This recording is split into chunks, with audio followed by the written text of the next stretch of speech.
কেন্দ্র ও রাজ্য বাজেটে সাধারণ মানুষের প্রতি বঞ্চনার অভিযোগ তুলে দক্ষিণ দিনাজপুর জেলা প্রশাসনিক ভবনের সামনে বিক্ষোভ দেখালো যৌথ মঞ্চ। তাদের অভিযোগ, কেন্দ্রীয় সরকারি কর্মচারীরা 53% দিয়ে পেলেও রাজ্য সরকারি কর্মচারীরা মাত্র 18% পাচ্ছেন। এই বৈষম্যের বিরুদ্ধে সরব হয়ে রাজ্য সরকারের নীতির প্রতিবাদ জানান বিক্ষোভকারীরা। তাদের দাবি, অবিলম্বে রাজ্য সরকারি কর্মচারীদের দিয়ে বাড়াতে হবে। বিক্ষোভস্থলে উপস্থিত আন্দোলনকারীরা কেন্দ্রীয় বাজেটকেও জনবিরোধী বলে আখ্যা দিয়েছেন। ওটা দেশব্যাপী একটা বাজেট ঘোষণা হয়েছে এবং রাজ্য সরকার থেকে বাজেট ঘোষণা হয়েছে। সেই বাজেটে সাধারণ মানুষ, কর্মচারী কথা বাজেটে সেভাবে লেখা হয়নি এবং বাজেটে আসেনি।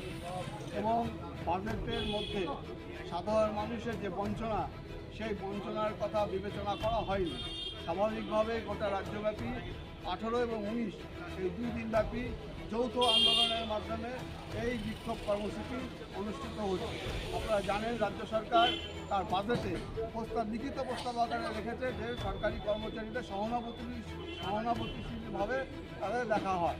কিন্তু আমরা লক্ষ্য করছি যে ভারতে পশ্চিমবঙ্গের যারা কর্মচারী আছে তারাই একমাত্র তারা কম দিয়ে পায়, অন্যান্য স্টেটে আমাদের থেকে ছাড়িয়ে গেছে।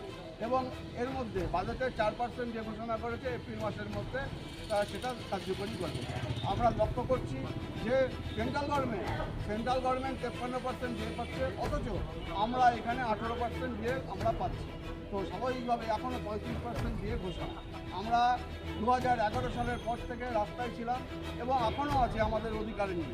চুক্তিপথায় কর্মচারীদের মাননীয় মুখ্যমন্ত্রী ঘোষণা করেছিল বছরে 10 লক্ষ বেকারের চাকরি দেবে এবং পার্লামেন্ট ইলেকশনের আগেও তিনি বলেছিলেন 10 লক্ষ পদ খালি আছে।